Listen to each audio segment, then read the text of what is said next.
Hi, my name is Luisa Garcia. I am the CEO for Sunset Behavioral Health, and today we are going to talk about insomnia. Most commonly, one of the causes of insomnia is possibly sleep apnea or obstructive sleep apnea. This tends to be a problem with children and adults. You do not have to be obese to have sleep apnea. Sleep apnea is an obstruction of oxygen while you're sleeping, which could commonly lead to chronic mood disorders, anxiety, even more serious risks of heart attack, stroke, memory loss, mental brain fog, even risk of dementia later on in life. So I like to address this with my patients. I usually do a screener upon initial visit.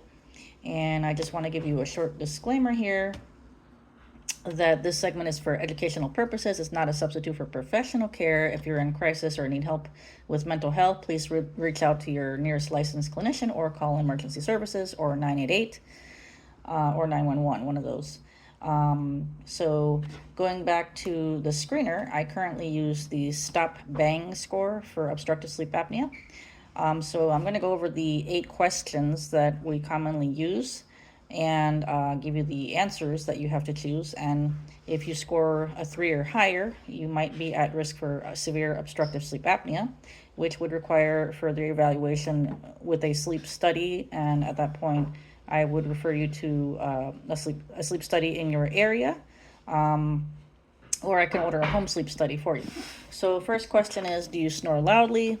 Yes or no. Second question, do you often feel tired, fatigued, or sleepy during the day? Next question, has anybody ever observed you to stop breathing? Have you ever been treated for high blood pressure? It's also asking about your BMI or your body mass index, if it's above 35.